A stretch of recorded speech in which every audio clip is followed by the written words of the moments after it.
ஜோதி தனி பெருங்கருணை அருள் பெரும் ஜோதி. நம்ம கடந்த ஒரு வருஷமா நம்ம கேப் விழுந்து போச்சு. நம்ம வார வாரம் வந்து சத்விசாரம் பண்ணிக்கிட்டு இருந்தோம். அதுல வந்து சில சில சில காரணங்களால நம்மளால அத தொடர்ந்து நடத்த முடியாம போச்சு. இப்ப மறுபடியும் நம்ம வந்து வாரத்துக்கு ஒரு நாள் வெள்ளிக்கிழமை வெள்ளிக்கிழமை சத்விசாரம் பண்றதுக்கு இருக்கோம். முதல்ல வந்து சத்சங்கம் மாதிரி அவங்களுடைய கருத்துக்களை ஒரு 20 நிமிஷம் வந்து அவங்களோட கருத்துக்களை எடுத்து உரைப்பாங்க. ஏதாவது கேள்விகள் இருந்தது, ஏதாவது சந்தேகங்கள், கேள்விகள் இருந்ததுன்னா, அதற்கு பின்னால நம்ம அத பத்தி விசாரிக்கலாம். நம்ம வந்து கலந்து ஆலோசிக்கலாம். இப்ப வந்து ஐயா நம்ம நம்மோட தூண் நம்மோட குழுவோட தூண் சொல்லலாம். அவரு தான் வந்து அவரும் வந்து இந்த ஆரம்பத்துல இருந்து நம்ம இந்த குழுவ ஆரம்பிச்சதுல இருந்து தொடர்ந்து நம்ம குழுவோட ஐக்கியமா இருக்காருங்க. நெறைய பேர் இருக்காங்க. அதுல ஐயாவும் முக்கியமானவங்க. அவங்களுடைய சன்மார்க்க கருத்துக்கள நம்ம இன்னைக்கு கேட்போம். ஒரு ஒரு 20 நிமிஷம் டூ 1/2 அன் ஹவர் பேசினாலும் ஓகே தான். நம்ம அவர் பேசுனதுக்கு அப்புறம் ஏதாவது சந்தேகங்கள் இருந்ததுன்னா நம்ம அவங்க கிட்ட கேட்கலாம். ஐயா, மேடை உங்களுக்காக காத்திருக்குய்யா. நீங்க பேசலாம் ஐயா.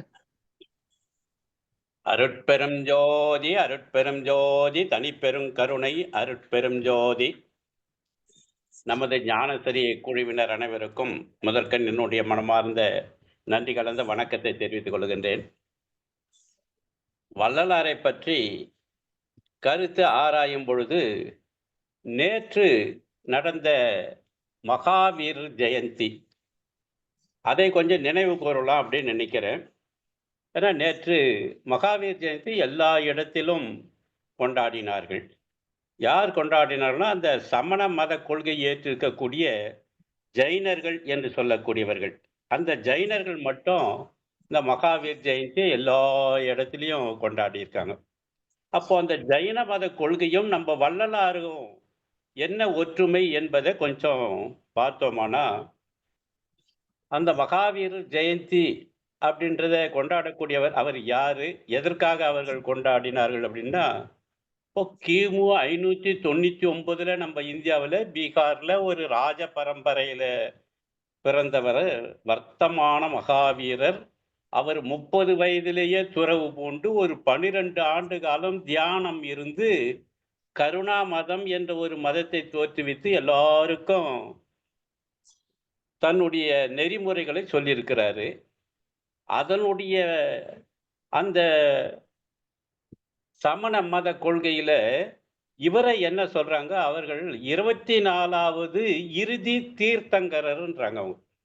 இவர் தான் கடைசியா வந்தவரு. அதுக்கப்புறம் இன்னும் யாருமே வரல.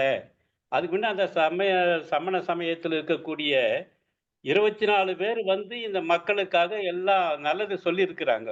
இவர் தான் கடைசியா வந்திருக்காரு அப்படின்னு. அப்போ அந்த ஜைனர்கள் என்றக்கூடிய அந்த ஜைன மதமாக அது எல்லாரும் சொன்னாங்க. ஜீனர் என்று சொன்னாங்க. அது ஜைன மதமாக மாறி போயிருக்கிறது. அதிலேயே 2 பிரிவா இருக்குது. திகம்பரர் துறவின்னு ஒண்ணு இருக்கிறாங்க. சுவேதாம்பர துறவின்னு இருக்கிறாங்க.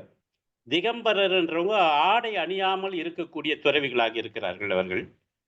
சுவேதாம்பர துறவி என்பது வெள்ளை நிற ஆடையை அணிந்து கொண்டிருக்கக்கூடியவர்களாக இருக்கிறார்கள். அப்போ அந்த மகாவீரர், அந்த வர்த்தமான மகாவீரர் அவரெல்லாம் சிலை இன்னைக்கும் வச்சு எல்லாம் கும்பிட்டுட்டு இருக்கிறாங்க. எல்லாரும் வணங்கிட்டு இருக்காங்க. அவங்க பின்னால எல்லாரும் வந்திருக்காங்க. அவங்களோட முக்கியமான கொள்கைகள் பார்த்தோம்னா 5 கொள்கைகள தான் அவரு சொல்லியிருக்கிறாரு. அகிம்சை.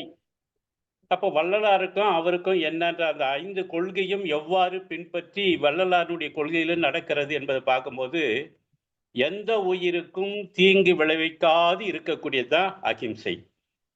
அதேபோல சத்தியம். எப்போதும் உண்மையே பேசுதல். 3வது அஸ்தேயம் அப்படின்றாங்க. அதாவது இன்னொரு பொருளை தனக்கு சொந்தமில்லாத இன்னொரு பொருளை எடுக்காதே. அதாவது திருடாதே. அடுத்ததா பிரம்மச்சரியம். அதாவது சுய ஒழுக்கம். ஆசையை கட்டுப்படுத்துவது. 5வது அபரிக்கிரகம்னு. அதாவது பற்று இன்மை. எந்த மீதும் பற்று இல்லாமல். அதாவது மண், பொன், பெண் சொல்லுவாங்களே, அதுபோல மூவகை ஆசையும் விடக்கூடியது. பொருள் ஆசையை, இல்ல எந்த ஒரு உடைமையையும் தவிர்த்து விடுதல். இந்த 5ஐ முக்கியமாக கொள்கையாக கொண்டு அவர்கள் அந்த கருணா சமயத்தை, அந்த தயவு, கருணை, இரக்கம், அதுதான் அமைதி, அகிம்சை, இரக்கம் அப்படின்னு அந்த ஜைன சமூகம் இதை வலியுறுத்தி சொல்லியிருக்கிறாங்க. அப்போ இது அனைத்துமே வள்ளலாருக்கு பொருத்தமாக இருக்கிறது. அப்போ அந்த சமண மத கொள்கையில அகிம்சை, மனித ஆன்மாவை தவிர வேறு கடவுள் இல்லை என்பது அவர்களுடைய மத கொள்கையாக இருக்கிறது. அதுல அவர்கள் எடுக்கக்கூடிய நிலை என்னன்னா, கடுந்தவம் இருந்து பட்டினி மூலம் நிலையான நிலைமையை அடைதல் அப்படின்றாங்க. எதிலும் பற்றில்லாத துறவற வாழ்க்கை இருத்தல். அவர்களுக்கு மறுபிறவி என்பது உண்டு. மனிதர்கள் எல்லாம் சமமானவர்கள் தான். எந்த விதமான ஜாதி, மத வேறுபாடு இல்லை. பாவங்கள் வரக்கூடியது பொய்யால, திருடுதலால, மதுவால, தற்பெருமையால, பொறாமையால, புறங்கூறுதல். இப்படி இதனால தான் நமக்கு பாவங்கள் வந்து சேர்ந்து அவர்களுடைய மத கொள்கையாக இருக்கிறது. அப்போ வள்ளலாருடைய கொள்கையும் அதிலையும் பார்க்கும்போது, அப்போ எல்லா உயிரையும் கொல்லக்கூடாது என்பது இவங்க சொல்லக்கூடிய எல்லா கருத்துக்களும் இருக்குது. மனித ஆன்மாவை தவிர வேறு கடவுள் இல்லை அப்படின்றது தான் சமண சமயத்தில் இருக்குது. அப்போ வள்ளல் பெருமான் என்ன சொல்லுகிறார்? அருட்பெருஞ்சோதி ஆண்டவர்ன்னு ஒண்ணு குறிப்பிட்டு சொல்றார். மீதி கொள்கையெல்லாம் அப்படியே வள்ளலாரினுடைய கொள்கைகளை எல்லாம் ஏற்புடையதாக இருக்கிறது. ஒன்றை நாம் பார்க்கும் பொழுது, மனித ஆன்மாவை தவிர வேறு கடவுள் இல்லை என்பது அவர்களுடைய கொள்கையாக இருக்கிறது. ஆனா வள்ளல் பெருமான் என்ன சொல்லுகிறார்? அருட்பெருஞ்சோதி ஆண்டவர், அவர்தான் இறைவன் என்பதை ஒன்று குறிப்பிட்டார். மீதி எல்லா கொள்கையிலும் பார்க்கும் பொழுது, இந்த மகாவீர ஜெயந்தி கொண்டாடக்கூடிய நிலையில் இருப்பவர்கள் அனைவருமே வள்ளலாருடைய கொள்கையும் ஒன்றாக இருக்கிறது. ஆகவே அவர்கள் வள்ளலாருடைய கொள்கையை இந்த மக்களிடத்தில் எடுத்து செல்வதற்கு எல்லா வசதியாக இருக்குது என்பதை நான் நேற்று தான் கொஞ்சம் இதை ஆராய்ந்து பார்த்தேன். வள்ளலாருக்கும் இந்த மகாவீருக்கும் என்ன விதமான ஒற்றுமை இல்லை வேற்றுமை ஏதாவது இருக்கிறதா அப்படின்னு பார்க்கும்போது அந்த ஒன்று மட்டும்தான் எனக்கு தெரிந்தது. ஆகவே இந்த மகாவீர் ஜெயந்தி அதுபோல 2000 ஆண்டுகளுக்கு முன்னால வாழ்ந்த திருவள்ளுவர். அப்போ திருவள்ளுவர் சொல்லாத கருத்துக்களே இல்லை. எல்லா கருத்துக்களையும் அவர் சொல்லியிருக்கிறாரு.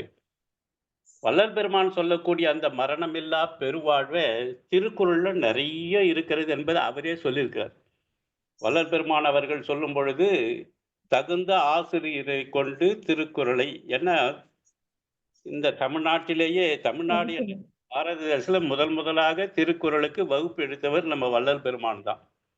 அதனால வள்ளல் பெருமான் அவர்கள் இந்த மரணமில்லா பெருவாழ்வு, இந்த சாகா கலையை திருக்குறளை நீங்க தெரிஞ்சுக்கலான்ற.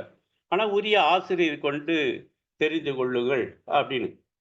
ஏன்னா அதில் இருக்கக்கூடிய திருக்குறளில் இருக்கக்கூடிய கருத்துக்கள் ஒவ்வொருவரும் தன் நிலைக்கு எவ்வாறு பொருள் கொள்ள வேண்டுமோ அந்தந்த மாதிரி பொருள் கொண்டுட்டு இருக்கிறாங்க. அப்போ வள்ளலார் சொன்ன கருத்துக்கள் பிரகாரம் திருவள்ளுவர் எப்படி சொல்லியிருக்கிறாரு அப்படின்னு பார்க்கும்போது, ஒரு தவம் என்ற அதிகாரத்துல சொல்றார். கூற்றம் குதித்தலும் கைகூடும் நோற்றலின் ஆற்றல் தலைப்பற்றவர்க்கு. கூற்றம் குதித்தலும் கைகூடும். கூற்றம்னா யமன் சொல்லலாம். அது தனக்கு இறப்பு. அப்போ அதை எதிர்க்கக்கூடிய, தனக்கு வராமல் இருக்கக்கூடிய, எப்படின்னா யாருக்கு அதை எதிர்க்கக்கூடிய சக்தி வரும்னா நோற்றலின் ஆற்றல் தலைப்பற்றவர்க்கு. அப்படிப்பட்ட ஆற்றல் எவன் ஒருவன் பெற்றிருக்கிறானோ அவர்களால் அந்த யமனையே காக்கக்கூடிய சக்தி கிடைக்கும் என்பதை சொல்கிறார். உற்ற நோய் நோன்றல் உயிர்க்கு உருகண் செய்யாமை அத்தே தவத்திற்கு உரு. தவம் என்று ஒன்று சொன்னா எல்லாவற்றின் மீது இருக்கக்கூடியது உற்ற நோய் நோன்றல் உயிர்க்கு. எப்படிப்பட்ட உயிரினங்களாக இருந்தாலும் சரி, அதுக்கு ஒரு இடுக்கண் வரும் பொழுது உருக்கண் செய்யாமை அற்றே தவத்திற்கு, அதுக்கு எந்த விதமான கஷ்டமும் துன்பமும் வராமல் பாதுகாக்கக்கூடியதுதான் இந்த செய்யக்கூடிய தவத்துக்கு, இந்த மனித பிறவி எடுத்து வாழ்க்கக்கூடியதுக்கு அதுதான் அப்படின்றத சொல்லுவார். அதுபோல ஒரு அதிகாரத்தில் சொல்வார், ஒத்தது அறிவான் உயிர் வாழ்வான் மற்றையான் செத்தாருள் வைக்கப்படுன்றார். மனுஷனா பிறந்து நீ இருக்கக்கூடிய உயிர் வாழற அப்படின்னு சொன்னா ஒத்து ஒத்த அறிவான் உயிர் வாழ்வான்றார். யாரா வாழக்கூடியவன்? நீடு வாழக்கூடிய ஒத்து அறிவான். இதுக்கு நிறைய பேர் விளக்கங்கள் ஒவ்வொரு விதமா சொல்றாங்க. ஒத்தது அறிவான் உயிர் வாழ்வான், மற்றையான் செத்தாருள் வைக்கப்படும். மற்றவெல்லாம் வாழ்ந்து பயன் இல்லை, அவர்கள்லாம் செத்தவர்களோடு தான் வைக்கப்படும் அப்படின்னு. எது ஒத்து இருக்குதுன்னு சொல்லும்போது ஒரு சிலர் என்ன சொல்லுகிறார்கள், கண் பார்வை தான் ஒத்து இருக்கக்கூடிய எல்லா உயிரினங்களுக்கும். கை, காலு, மூக்கு, வாய் இதெல்லாம் வேறுபட்டு இருக்கிறது. ஆனா கண் பார்வை என்பது மட்டும்தான் ஒத்து இருக்கிறது. அப்போ எல்லா உயிரினங்களுக்கும் ஒத்திருக்கக்கூடிய அந்த கண் பார்வை ஒளியை எவன் ஒருவன் அறிகின்றானோ அவன் உயிர் வாழ்வான். அவன்தான் மரணமில்லா பெருவாழ்வை வாழக்கூடியவனாக கருதப்படுவான் என்று ஒரு சிலர் விளக்கம் சொல்லுகிறார்கள். ஒரு சில பேர் என்ன சொன்னா, ஒத்து அறிவான். எது ஒத்திருக்கிறது, ஒத்ததாக அறியக்கூடியவன் யார் யார் இந்த உலகத்திலே இருக்கிறார்கள்? அவர்கள் மற்றையாள்லாம் செத்தார், மற்றவர்கள்லாம் செத்ததாக கருதப்படும். அவங்களாம் ஒரு பிணம். அப்படிதான் சொல்லலாம் நம்ம. அவங்களாம் மனிதனாக உயிர் வாழ்வதாக இல்லை என்பதை சொல்லுது. அப்போ ஒத்து அறிவான். ஒத்தது எது அப்படின்னா எல்லா உயிரிகளும் ஒன்றுதான். மனிதனாக இருப்பவனும் சரி, மற்ற உயிரினம் தாவரமாக இருந்தாலும் விலங்கினமாக இருந்தாலும் எல்லாம் ஒன்றுதான் என்பதை எவன் அறிகின்றானோ, எல்லா உயிரினமும் ஒன்றுதான் என்று எவன் இருக்கின்றானோ அவன் உயிர் வாழ்வான் அப்படின்னு. ஆக 2 விதமான பொருள் வேறுபாடும் சொல்லுகின்றார்கள். அதுல முக்கியமாக சொல்லக்கூடியது கொல்லாமை சொல்லுகிறார். அறவினை யாது எனில் கொல்லாமை கோரல் பிறவினை எல்லாம் தரும்ன்றார். உண்மையான அறம் தர்ம வினை என்பது எது எனில் கொல்லாமை, எந்த உயிரும் கொல்லாமல் இருத்தல். அப்படி கோரல், அப்படி செய்தோமானால் கொன்றோமானால் பிறவினை எல்லாம் தரும் அப்படின்றார். எல்லா வகையான துன்பங்களும் வந்து சேரும். அத திருவள்ளுவர் 2000 ஆண்டுகளுக்கு முன்னாலே சொல்லப்பட்டதுதான். கொல்லாமை மேற்கொண்டு ஒழுகுவான் வாழ்நாள் மேல் செல்லாது உயிர் உண்ணும் கூற்று. உயிரை எடுக்கக்கூடிய கூற்றுவன் யமன் வராமல் இருப்பான். எப்போ? கொல்லாமை மேற்கொண்டு ஒழுகுவான். எவன் ஒருவன் தன்னுடைய வாழ்நாளில எந்த உயிரையும் கொல்ல மாட்டேன் என்று அந்த லட்சியத்தோடு ஒருவன் வாழ்கிறான் என்றால் அவனிடம் எந்த யமனும் வரமாட்டான் என்பதை அடித்து சொல்லுவார். அது அதே போல புலால் மறுத்தல் என்ற அதிகாரத்திலேயும் சொல்லுவார். அவசொரிந்து ஆயினும் வேட்டலின் ஒன்றன் உயிர் செகுத்து உண்ணாமை நன்று. அதாவது எப்படிப்பட்ட வேள்வி செய்தாலும் சரி, வேள்வி செய்து இறைவனை வேண்டுதலை காட்டிலும் ஒன்றன் உயிர் செகுத்து உண்ணாமை நன்று. இன்னொரு உயிரை கொன்று அதை சாப்பிடாம இருந்தாலே போதும். நீ 1008 வேள்வி, யாகம், பூஜை, புனஸ்காரம் நீ இதெல்லாம் செய்து வேண்டதுனால இறைவன் கிட்ட இருந்து எந்த அருளும் கிட்டாதுப்பா. இன்னொன்றினுடைய உயிர் கொல்லாமல் இருந்தாயானால் அதுவே போதும் அப்படின்னுவார். அதனால கொல்லாமை புலால் மறுத்தல் என்ற அதிகாரமே 2 அதிகாரம் கொடுத்து 10 திருக்குறள்ல அழகா சொல்லியிருப்பார். கொல்லான் புலானை மறுத்தானை கைகூப்பி எல்லா உயிரும் தொழும். எல்லா உயிரும் விட்டார். எல்லா உயிரினங்களும் எவன் ஒருவன் கொல்லாமல் இருக்கின்றானோ, கொன்று அந்த உணவை சாப்பிடாமல் புலாலை மறுத்தானோ அவனை எல்லா உயிர்களும் தொழும். தன்னூன் பெருக்கத்திற்கு தான் பிரிது ஊனுண்பான் எங்கனும் ஆளும் அருள். இறைவன் கிட்ட அருள் உனக்கு வேணும்னா யாருக்கு அருள் கிடைக்கும், யாருக்கு அருள் கிடைக்காது அப்படின்னா, தன் உடம்பு பெருக்கிறதுக்காக நாம நல்லா சாப்பிட்டுட்டு உடல் கொழுன்னு இருக்கணுன்றதுக்காக பிரிது ஊனை உண்பவன் அவனுக்கு எங்கிருந்து அருளானது கிட்டும் என்று சொல்லுகிறார். அதே போல ஈகை என்ற அதிகாரத்தில் சொல்லுவார். அற்றார் அழிபசி தீர்த்தல் அத்தொருவன் பெற்றான் பொருளை பொடி. எவன் ஒருவன் பசியோடு இருக்கின்றானோ அவனுடைய பசியை தீர்க்கக்கூடிய ஆற்றல், அப்படிப்பட்ட குணம் அப்படி இருந்தா, அற்றார் எந்த துணையும் இல்லை, அத்து போனவன் சொல்றோம் இல்லையா, அதுபோல் அற்றார் அழிபசி தீர்த்தல், அவனுக்கு எந்த உதவியும் இல்லாம அத்து போயிருக்கிறான்.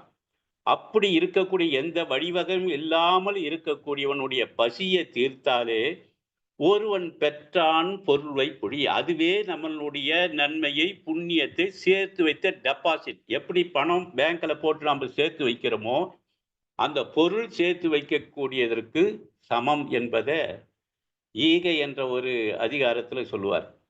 வரியார்க்கு ஒன்று ஈவதே ஈகை மற்றெல்லாம் குறி எதிர்ப்பை நீர துடைத்து. வறியவனுக்கு ஒண்ணு கொடுக்கறதா. திருமூலர் கூட சொல்லுவார் பாரு. இல்லாதவனுக்கு ஒண்ணு குடு அப்படின்னு. அதுதான் ஈகை. அதுதான் தர்மம். மற்றெல்லாம் குறி எதிர்ப்பை நீர துடைத்து. மற்றதெல்லாம் சும்மா பெருமைக்காக கொடுப்பது அப்படின்னு. ஈதல் இசைப்பட வாழ்தல் அதுவல்லது ஊதியம் இல்லை உயிர்க்கு.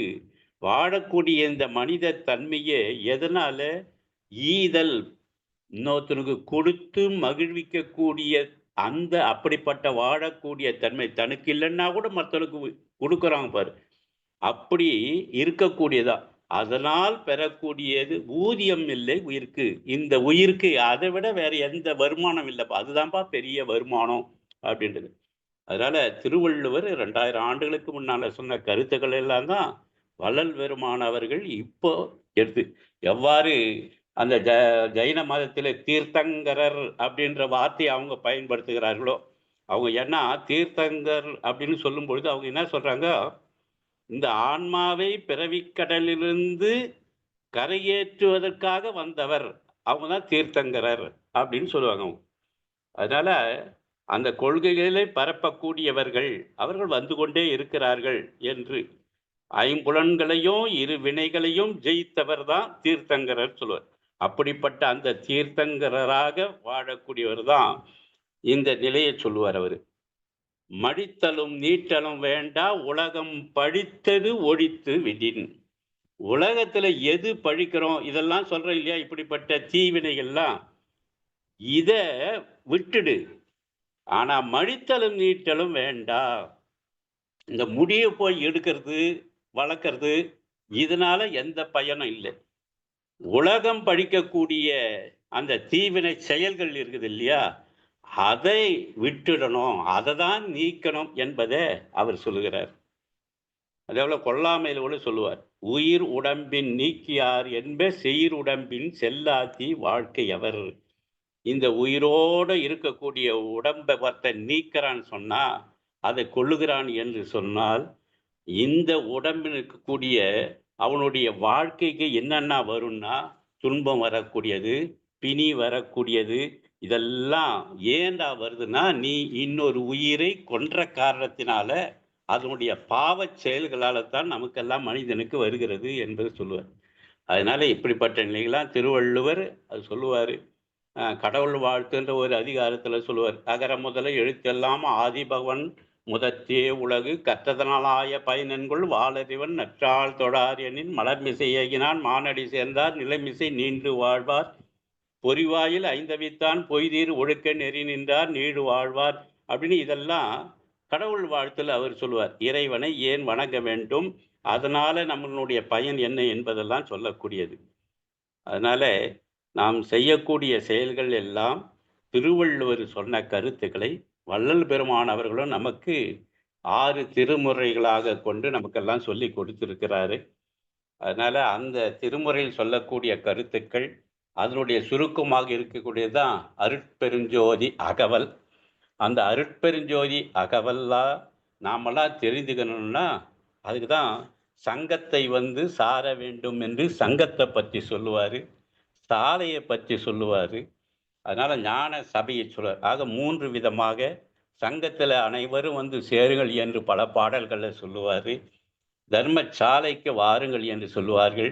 அந்த தர்மசாலை கூட எல்லாருக்கும் அக இனத்தார் புற இனத்தார் என்று 2 பிரிவுகளிலே எடுத்து சென்று ஞான சபையிலே புகுத்தக்கூடிய நிலையும் அவர் சொல்லுவார். வரக்கூடியவர்களுக்கெல்லாம் சாப்பாடு எல்லாம் போடு அப்படின்னு சொல்லிட்டு, ஆனால் அக இனத்தார் புற இனத்தாரை பிரித்து அவர்களுக்கு ஞானத்தை ஊட்ட வேண்டும் என்பதற்காக ஞான சபையை எல்லாம் சொல்லு. ஆக அந்த 3 விதமான நிலையிலேயும் சங்கத்தை நிறுவியக்கூடிய காரணத்தையும் சொல்லியிருப்பாரு. தர்மசாலையை ஏன் அமைச்சோன்னு சொல்லுவார். ஞான சபையை ஏன் கட்டினோர், அது எவ்வாறு வணங்க வேண்டும் என்பதற்கெல்லாம் சொல்லிதான் நாம் இந்த அருட்பெருஞ்சோதி ஞானசரி என்ற பாடலில் நாம் 28 பாடல்களும் தினமும் படிச்சுட்டே இருக்கிறோம். அந்த படித்ததனுடைய பலனை நாமெல்லாம் பெற வேண்டும் என்பதை இந்த நேரத்திலே நினைவு கூறுவோம் என்று கூறிக்கொண்டு என்னுடைய உரையை முடித்துக் கொள்கிறேன். நன்றி, வணக்கம். ஐயா உங்களோட இது ரொம்ப சிறப்பா இருந்ததுய்யா. மகாவீரர், திருவள்ளுவர், வள்ளலார் 3 பேரையும் நீங்க கலந்து பேசியிருந்தீங்க. நல்லா இருந்தது. ரொம்ப நல்லா இருந்தது. ஒண்ணே ஒண்ணு அவ ம் ஜை ம இவரு வந்து பாத்தீங்கன்னாக்கா, ஜைன மதம் அப்படின்னு மதத்த தோற்றுவிக்கிறாரு. ஐயா வந்து மதமா இல்லாம இது ஒரு நெறி, தனி நெறி அப்படின்ட்டு, இது வந்து எல்லாருக்கும் பொதுவான நெறி.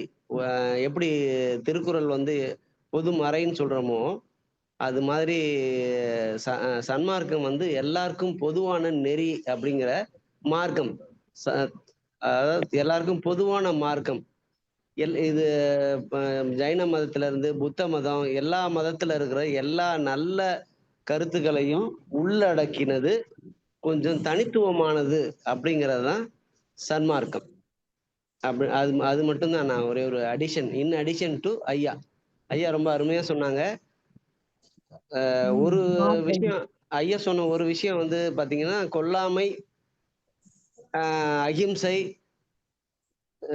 இது நம்ம உயிர் இரக்கம். இது 3ம் வந்து இந்த 3 பேரோட இடத்துலயுமே வந்து சிறப்பா இருக்கு அப்படிங்கிறத ஐயா ரொம்ப அழகா விளக்கி சொன்னாங்க. ஐயா சரவணகுமார் ஐயா ஏதோ சொல்ல வந்தீங்க ஐயா? இல்லையா, நான் சொல்லலையே. யாரோ பேச வந்து வேற யாரும் ஏதாவது ஐயாவுடைய பேசலாம், வேற யாராவது பேசலாம். கருத்துக்களை சொல்றதுன்னா பொய் சொல்லலாம். சொல்லாமை புறங்கூறாமையும் சேர்த்து சொன்னாருன்னு சொன்னேன் நானு. அப்படிங்களாம்மா? சொல்லுங்கம்மா. அதான் ஐயா சொன்னதுல தப்பு இல்ல. புறங்கூறாமையும் பொய் சொல்லாமையும் சேர்த்து சொன்னாரு அப்படின்னு சொன்னேன். நீங்க 3 மட்டும் சொன்னீங்க. அப்புறம் இவர் வந்து கடவுளே இல்லைன்னு சொன்னாங்க ஜைன மதத்துல. ஆனா நம்ம வள்ளலார் வந்து அருட்பெருஞ்சோதின்னு ஒண்ணு வச்சுதான் நம்ம அப்பதான் அந்த நெறி தெரியும் எல்லாருக்கும் ஜனங்களுக்கு அப்படின்ற மாதிரி இவரு அருட்பெருஞ்சோதியை காமிச்சிருக்கிறாரு வள்ளலாறு அப்படின்னு சொன்னாரு. அதாவது சொன்னது ஜைன நல்லா மதத்துல கூட இருந்தது. அவரு கடவுள் இல்லைன்னு சொல்லல. அதான் ஆன்மாவே கடவுள். அந்த கடவுள். ஆன்மாவை தவிர வேறு கடவுள் இல்லன்றத அவங்க வலியுறுத்துறாங்க. கடவுள் உண்டு. அது யாருன்னா ஆன்மா தான் கடவுள் அப்படின்னு வலியுறுத்துறாரு அவரு. எல்லா உயிரினமும் கடவுள் அப்படின்னு சொல்றாரு. தனியா கடவுள் ஒண்ணு இல்ல அப்படின்றத அவங்களும் வலியுறுத்துறாங்க. அந்த கடவுள் நிலை எது என்பது வள்ளலார் சொல்லும்போது அருட்பெருஞ்சோதியாக இருக்கிறாருன்னு சொல்றாரு. அதுதான் வித்தியாசம். வேற ஒண்ணும் இல்ல. நம்ம நம்பிக்கை வர்றதுக்கு ஒரு பொருளா இருந்தாதான் நம்மளுக்கு நம்பிக்கை வரும். பொதுவா ஜனங்களுக்கு ஆன்மான்னு சொன்னா புரிஞ்சுக்க முடியாது இல்லைங்களா? ஆனா ம். இவரு அருட்பெருஞ்சோதின்னு சொன்னதுனால ஜனங்க பாமர மக்கள் எல்லாருமே தெரிஞ்சுக்கிறோம். நம்ம கடவுள நம்பிக்கை வருதுங்க. ம். அதுக்காக இவர் சொன்னது கரெக்டா இருக்குதுன்னு சொன்னேன் நான். அதோட மறுபிறவியும் அவர் வலியுறுத்தி சொல்றார். அதுவும் உண்டு. ம். இறைவன் தனியா இல்ல. எல்லா உயிருமே இறைவன் அப்படின்றத அவங்க இறைவன். வலியுறுத்தி சொல்றாங்க. ஆமா. ஆன்மான்னு பிரிச்சு சொல்லும்போது எல்லா ஜனங்களும் பாமரர்கள்லாம் அந்த அளவுக்கு புரிஞ்சுக்க முடியாதுங்களே. அதான். அதனால இவரு ஜோதியே காமிச்சு அத வணங்கணும் அப்படின்னு சொல்லியிருக்காரு. நன்றிங்க ஐயா. நான் சொன்னதை கேட்டதுக்கு. ஐயா சரவணகுமார் ஐயா உங்க கருத்து சொல்லுங்க ஐயா. ஜோதி. ஐயா ரொம்ப மிக சிறப்பாக ஐயா சிவராமன் ஐயா சொன்னாரு.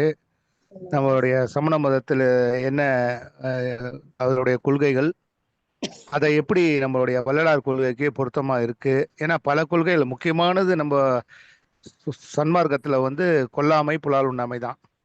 அந்த விஷயத்திலையும் இந்த ஜீவகாருண்யத்திலையும் அகிம்சையிலையும் முக்கியமா இந்த சமணர்கள் வந்து அந்த விஷயத்துல எந்தவித ஒரு விட்டு கொடுக்கும் தன்மை இல்லாம அவங்க அதுல வந்து உறுதியா இருக்காங்க. மற்ற மதங்களை பார்க்கும்போது இந்த உயிரிரக்கம், புலால் உண்ணாமை கொல்லாமை என்ற விஷயத்துல அவங்க சிறப்பா செயல்படுகிறாங்க, சிறப்பா வளர்றாங்க. அதனால அது நம்மளுடைய சன்மார்க்கத்துக்கு மிக பொருத்தமான ஒன்று தான் சமண மதத்துல. அதே போல வள்ளுவர் கூறிய கருத்து நம்ம ஐயா சொன்ன மாதிரி வள்ளலார் ஏற்றுக்கொண்ட கருத்து தான் திருக்குறள். அதனால அதுவும் நம்ம எல்லாமே சிறந்த கருத்துக்கள் தான். இருந்தாலும் ஒரு சில கருத்துக்கள் வேறுபாடு இருக்கு இல்லைங்களா? நம்ம சமண மதத்திற்கும் சன்மார்க்கத்திற்கும், நம்மளுடைய திருவள்ளுவர் சொல்லி திருக்குறளுக்கும் சன்மார்க்கத்துக்கும் அந்த ஒரு 2 விஷயம் மட்டும் என்னன்னு சொன்னீங்கன்னா ஐயா நல்லா இருக்கும். எனக்கு ஒரு 2, 3 விஷயம் தெரியுது. அதனால உங்ககிட்ட கேட்டுக்கிட்டு அதுக்கப்புறம் அதை பத்தி சொல்லலாம்னு இருக்கேன். நன்றி. இல்ல சொல்லுங்க ஐயா. தப்பு இல்ல. சொல்லுங்க. இல்ல என்ன இந்த வித்தியாசம் இருக்குதுன்னு நீங்க இல்ல சொல்லுங்க. வித்தியாசங்கிறது சொல்லுங்க. நீங்க சொன்னீங்கன்னா நானும் தெரிஞ்சுக்கிறேன். சொல்லுங்க. இல்ல அது உங்களுக்கு தெரியுமா? இல்ல எப்படின்றது? தெரிஞ்சிருக்கும் உங்களுக்கு. அத நீங்க சொல்லாம விட்டுட்டீங்களான்றது தான் நான் கேட்கிறேன். இல்ல பரவாயில்ல ஐயா. நீங்க சொல்லுங்கய்யா. உங்க கருத்த சொல்லுங்கய்யா. ஏன்னா வட்டிய வந்து நம்ப ஜெயின மதத்துல பின்பற்றாங்க இல்லைங்களா? அது வள்ளல் பெருமான் வட்டிய வந்து வாங்கக்கூடாதுன்றார். வட்டி மேல் வட்டி வாங்கி ஒரு பாடல்ல.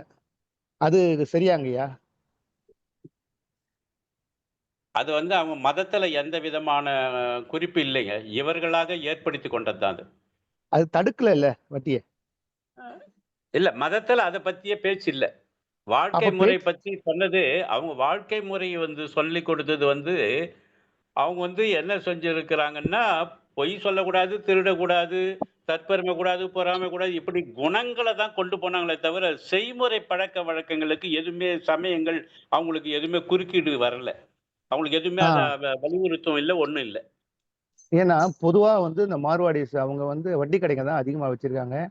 அதுல போய் வேறவங்க யாருன்னு பார்த்தா, பெரிய பெரிய பணக்காரங்கலாம் பேங்க்ல மத்த இடத்துல கடன் வாங்கி இது பண்ணிக்கிறாங்க. ஏழை எளியவர்கள் தான் இந்த மாதிரி அடகு கடையில போய் அவங்களுடைய பொருளை இழந்து ரொம்ப துன்பப்படுகிறாங்க. இல்ல வட்டி இது மேல வட்டி ஐயா வாங்க கஷ்டப்படுறாங்க. ஐயா இது நீங்க சொல்றது வந்து சிறிய அளவுலயா? பெரிய ம். அளவுல வந்து பெரிய பெரிய தொழிலதிபர்கள்லாம் வந்து அவங்க கிட்ட அ தான் பணம் வாங்கி அழிஞ்சு போறாங்க.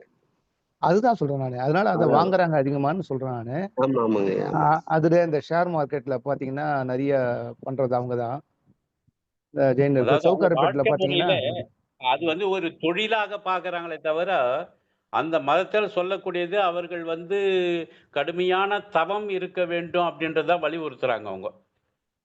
அதுவும் அந்த வந்து வள்ளலாருக்கு ஏற்றுக்கொள்ளலையா? கடுமையான துறவிகளாக தவத்தையும். போகக்கூடியவங்களுக்கு தான் சொல்றாங்க. அவங்க விட்டுட்டு குடும்பத்தையே விட்டுட்டு போயிடுறாங்க. குடும்பத்தையே விட்டுட்டு போகக்கூடிய நிலைமையில தான் அவங்க இறுதி கட்டமாக அவங்க சொல்றாங்க. எதன் மீது ஆசை இருக்கக்கூடாது அப்படின்னு எதன் மீதும் ம். பற்று, பணத்தின் மீது, நிலத்தின் மீது அதனால தான் அவங்க ஆடையின் மீது கூட பற்று இருக்கக்கூடாதுன்னு திகம்பரரா இருக்கிறாங்க. ஆடை அணிகலன் இல்லாத அது ஒரு பிரிவு. இன்னொரு வெண்ணிற ஆடையை உடுத்திக் கொண்டு இருக்கிறாங்க. அதனால தொழில்மயமாக செய்யக்கூடியதில இருக்கக்கூடியது அவர்கள் என்ன செய்கிறார்களோ, அது அந்த வ மதத்தில சொல்லல. அந்த மதத்தில சொல்லக்கூடியது எல்லாமே அ அத பத்தி பேசல. "உன் குணத்த நீ மாத்திக்கோ. கடுமையான தவம் இரு. இறைவனை அடைய வேண்டும்." அப்படின்றத தான் அவங்க வலியுறுத்தி சொல்லியிருக்கிறாங்க. அந்த கடுமையான தவம், இந்த மாரி ஆமா, அவங்களே தன்னை வந்து உடல் வருத்தி இறந்துக்க போறாங்க இல்லைங்களா? கடைசியில தலைய ஆமா. முடிய பிச்சுக்கிறது. இதெல்லாம் ம். வந்து வள்ளலார் கொள்கைக்கு ஏற்றது கிடையாதுயா. சரி. ஏன்னா யாரையும் தன் உயிர வந்து வருத்திக்கணுன்றது இல்ல. அவர் உடம்ப வந்து நல்லா பொன் போல பாதுகாக்கணுன்றாரு. ம். ஈவன் துறவியா இருந்தா கூட. அவரும் அப்படிதான் வாழ்ந்திருக்காரு. அதனால அந்த விஷயத்துல அது ஒரு வேற்றுமை இருக்குயா அவங்களுது. தவத்த பத்தி வள்ளல் பெருமான் வந்து இந்த கடுமையான தவம்லாம் செய்ய வேண்டாம். அந்த மலையில, குகையில போய் அப்படின்றாரு. இத அவங்க அத சொல்றாங்க. இன்னொன்னும் இந்த திருவள்ளுவருக்கும் நம்ம வள்ளல் பெருமானுக்கும் என்னன்னா, இந்த யாக்கை நிலையாமைன்ற விஷயம் இருக்கு இல்லைங்களா? இந்த உடல் உயிர் இறந்தே தீரும்ன்ற மாரி திருக்குறள்ல சொல்லுவாரு. ஆனா வள்ளல் பெருமான் வந்து இந்த உடம்ப வந்து இறைவனோட சேர்க்கலாம், மரணமில்லா பெருவாழ்வு அடையலாம்ன்றாரு. ஸோ இந்த வித்தியாசம் இருக்குயா? அதுக்கு எது பொருள் கரெக்ட்டுங்களா? இல்ல என்னன்றத கொஞ்சம் சொல்லுங்க. இல்ல திருவள்ளுவரும் மரணமில்லா பெருவாழ்வு அடையலான்றது தானே சொல்றாரு. அவரும் சொல்றாரு. மரணமில்லா பெருவாழ்வு அடையலான்னு சொல்லக்கூடிய கருத்துக்கள் திருக்குறள்ல நெறைய இருக்குது. ஆனா உடம்பு நிலை இல்லாமன்னு சொல்றாருயா. மரணமில்லா பெருவாழ்வு. வள்ளல் பெருமான் சொல்ற மரணமில்லா பெருவாழ்வு வந்து நம்ம உடம்பையே சுத்த தேகம், பிரணவ ஞான தேகம் ஆக்கிக்கிட்டு நீங்க இறைநிலை அடையலான்றாரு. ஆனா ம். இவர் சொல்ற மரணமில்லா பெருவாழ்வு அது கிடையாது. வள்ளல் பெருமான். இந்த உடம்பு அழிஞ்சிரும்ன்றாரு. இது வள்ளுவர் சொல்றாரு. யாக்கை நிலையாமை அப்படின்னு ஒரு அதிகாரம் இருக்கு.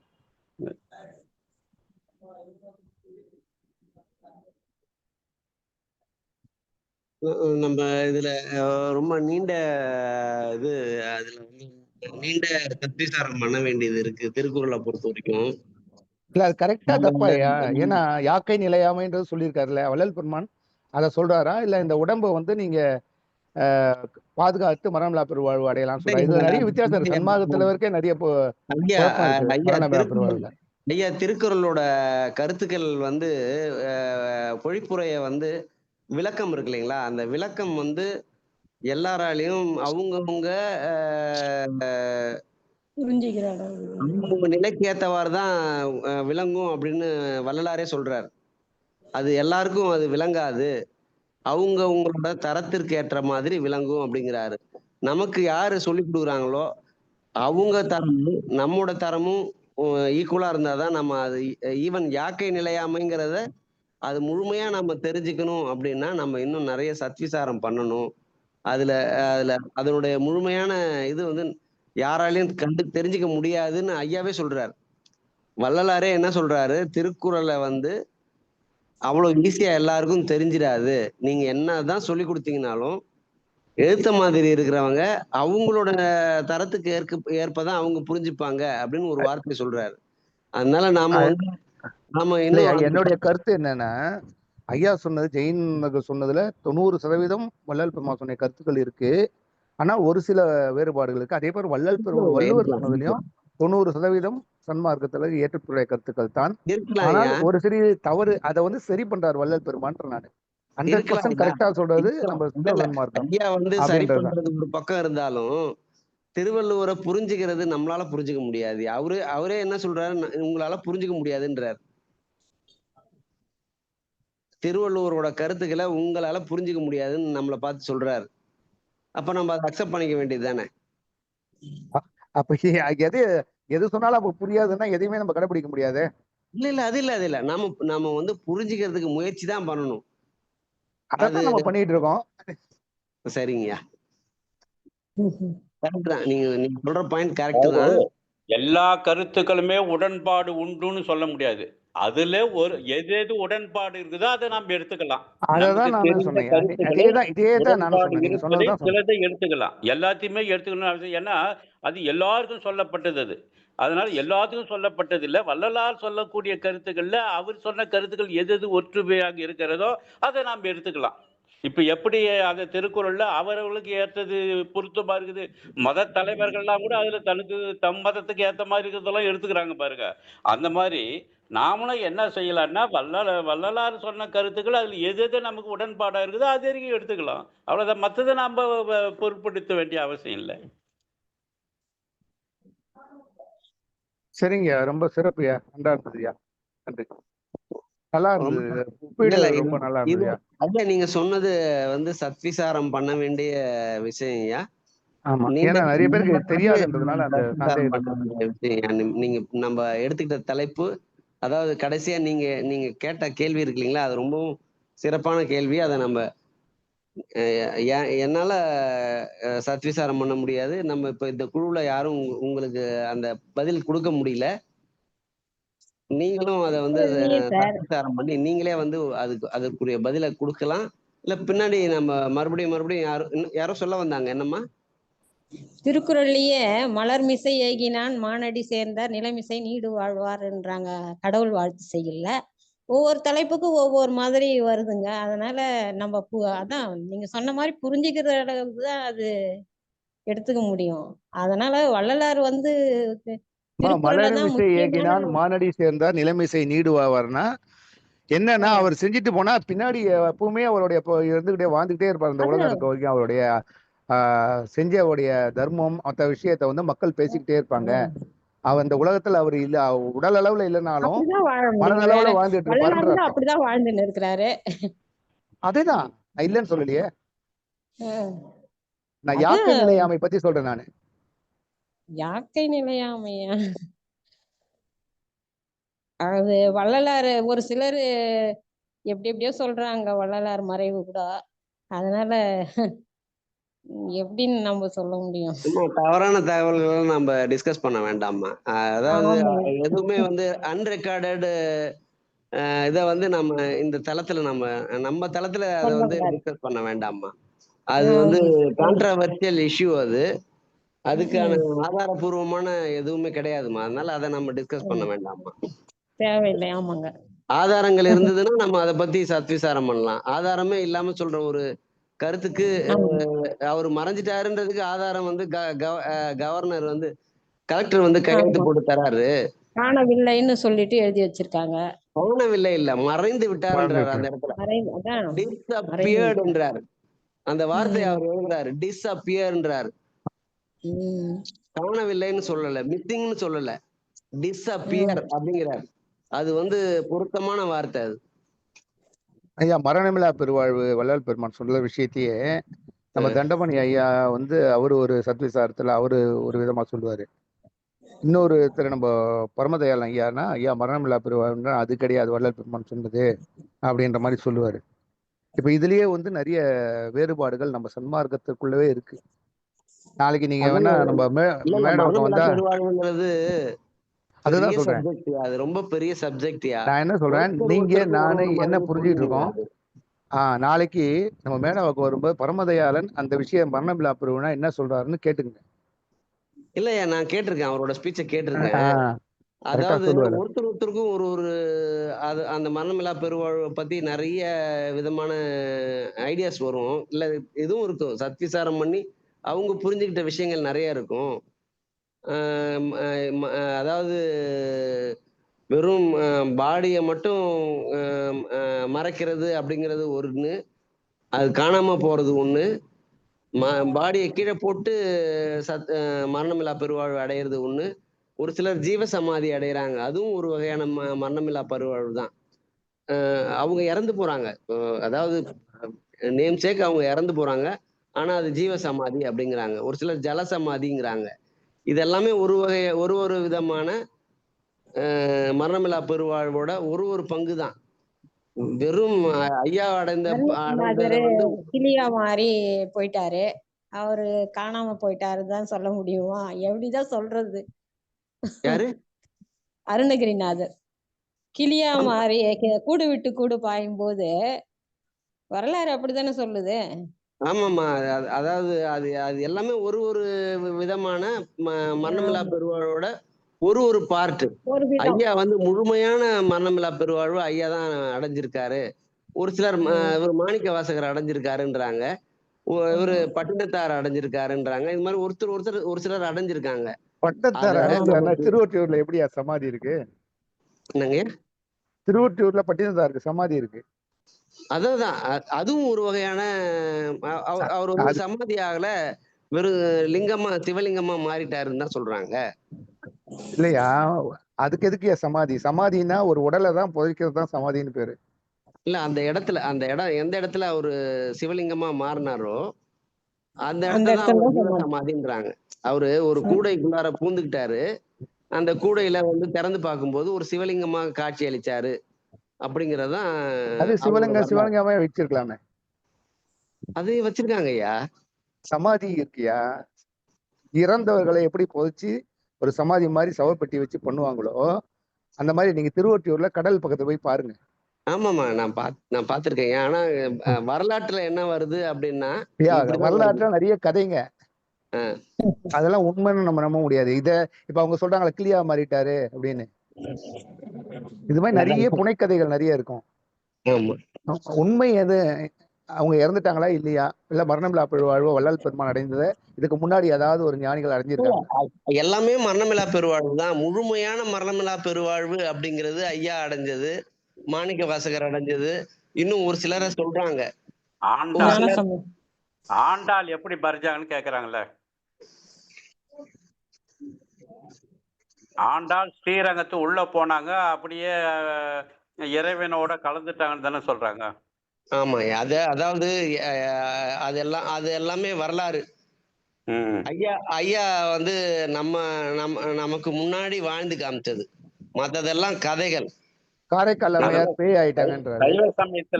சைவ சமயத்துல சொல்லக்கூடியது என்ன சொல்றாங்க, எல்லாருமே வந்து பஞ்சபூதத்துல கலந்துடுறாங்கன்றாங்க.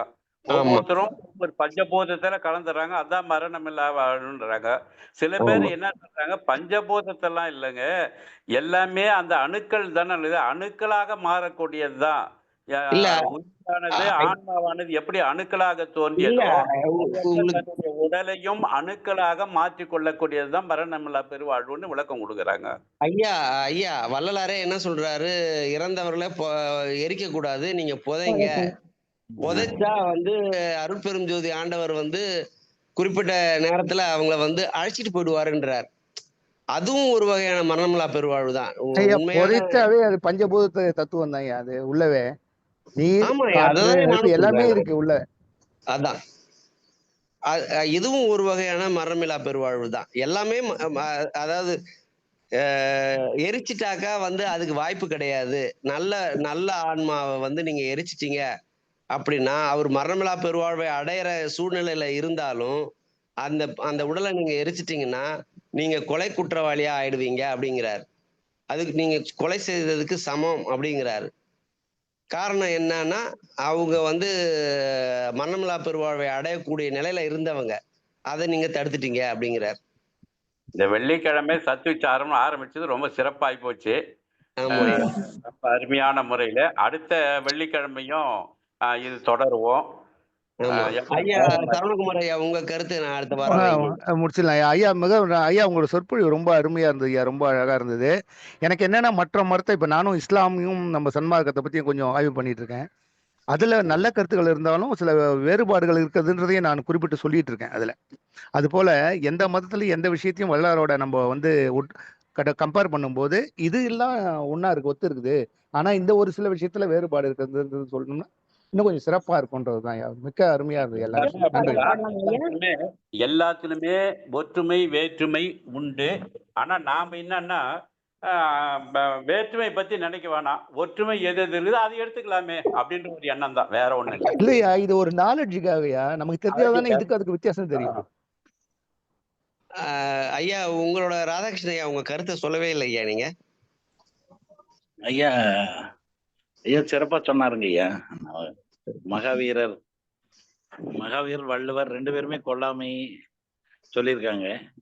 இது மகாவீர் ஐயா சொன்ன மாதிரி மகாவீர் இல்லறத்தார் துறவரத்தார் 2 அவங்கள வந்து 2 விரதம் சொல்லுவாங்களாமா. அணுவிரதம், மகாவிரதம். மகாவிரதம் வந்து துறவரத்தாருக்கும், அணுவிரதம் இல்லறத்தாருக்கும் உடையது. ஆனா 2லயும் கொல்லாமையும் இந்த பிற புலால் உண்ணாமை இவையெல்லாம் சிறப்பா இருக்கும். நம்ம சரவணகுமார் ஐயா சொன்னது மாதிரி பொருளை ஈட்டி வைத்தல் கூடாதுன்னு சொல்லுவாங்க, ஆனா செய்யறாங்க. அது ஆனா நம்ம இந்து மதம் சொல்ல, இந்து மதத்திலே நலிதறி ஸ்ரீ தெய்வம் இன்றைக்கு நாட்டிலே பலவைய நாட்டி இந்த பலிதர ஆடு பன்றி குக்குடம் முதலிய உயிரை பொலிவர கொண்டே போகும் கொண்டே புந்தினொந்து உடன் அடுக்குற்றேன் கலியுறு சிறிய தெய்வ வெங்கோயில் கண்ட காலத்திலும் பெய்ந்தேன். ஆனா அதனால கொல்லாமை மிக உயர்ந்தது. ஐயா அவர் மரணமில்லா பெருவாழ் சொன்னாங்க. வள்ளுவர் கூட இந்த கூற்றம் உதைத்தலும் கைகூடும் நோற்றலின் தலைப்பட்டவர்களுக்கு யார் அதற்குரிய பக்குவர்களாக இருக்கார்களோ, அந்த நோன்பை உடையவர்களாக இருக்கார்களோ அவர்களுக்கு சாத்தியமாகனு வள்ளுவர் சொல்லி சென்றார். ஆனால் வள்ளல் பெருமான் அது நமக்கு காட்டி சென்றார். இப்பொழுது இருக்கிறார் இந்த பொன் தேகம் பெற்றவாறு அப்படி நம்ம எடுத்துக்கொண்டு மிக சிறப்பாக ஐயா அவர்கள் பல சிந்திப்பதற்காக சொல்லியிருக்காரு. ரொம்ப சிறப்புங்க ஐயா. நன்றிங்க ஐயா. சிறப்புங்க, ரொம்ப நீங்களும் சிறப்பா சொன்னீங்க. அடுத்த நீங்களும் ரெடியா இருக்கு ஒரு வாரம் நமக்கு அதிகம். சரிங்க ஐயா. ஓகே ஓகேங்க. தாமரை அம்மா டைம் ஆயிடுச்சுன்னு கிளம்பிட்டாங்க போல இருக்கு. நம்ம இதோட இந்த நிகழ்ச்சி நான் பாடுறேன் ஐயா. பாடுங்கம்மா. அருட்பெரும் ஜோதி தனிப்பெரும் கருணை அருட்பெரும் ஜோதி ஜோதி ஜோதி ஜோதி சுயம் ஜோதி ஜோதி ஜோதி பரம் ஜோதி ஜோதி ஜோதி அருள் ஜோதி ஜோதி ஜோதி சிவம்.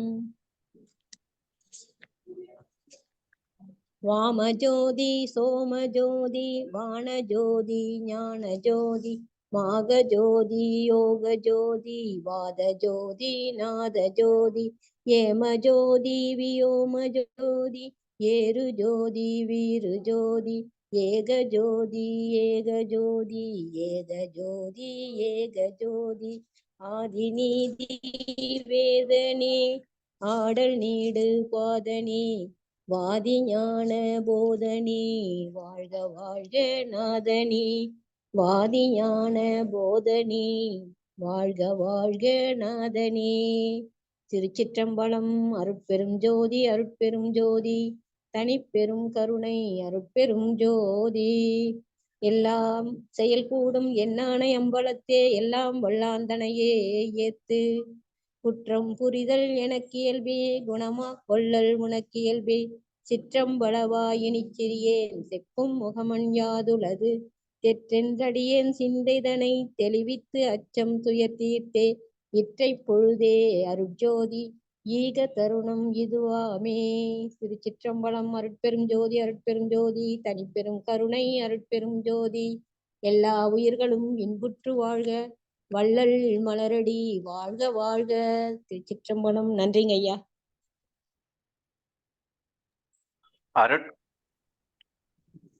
அருட்பெரும் ஜோதி அருட்பெரும் ஜோதி தனிப்பெரும் கருணை அருட்பெரும் ஜோதி. எல்லா உயிர்களும் என்புற்று வாழ்க, வள்ளல் மலரடி வாழ்க வாழ்க.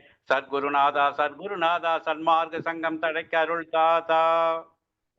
அருட்பெரும் ஜோதி தனிப்பெரும் கருணை அருட்பெரும் ஜோதி. எல்லா உயிர்களையும் பெற்று வாழ்க, வள்ளல் மலரடி வாழ்க வாழ்க. சத்குருநாதா சன்மார்க்க சங்கம் தழைக்க அருள்தாதா. அருட்பெருஞ்சோதி தனிப்பெரும் கருணை அருட்பெரும் ஜோதி. எல்லா உயிர்களும் என்புற்று வாழ்க, வள்ளல் மலரடி வாழ்க வாழ்க. திருச்சிற்றம்பலம். நன்றிங்க. அருட்பெருஞ்சோதி அருட்பெருஞ்சோதி தனிப்பெருங்கருணை அருட்பெரும் ஜோதி. எல்லா உயிர்களும் இன்புற்று வாழ்க, வள்ளல் மலரடி வாழ்க வாழ்க. இதோட நம்ம இந்த நிகழ்ச்சியை முடிச்சுக்கலாங்க. மீண்டும் நாளை சந்திப்போம். நன்றி, வணக்கங்க. அருட்பெருஞ்சோதி அருட்பெருஞ்சோதி தனிப்பெருங்கருணை அருட்பெரும் ஜோதி.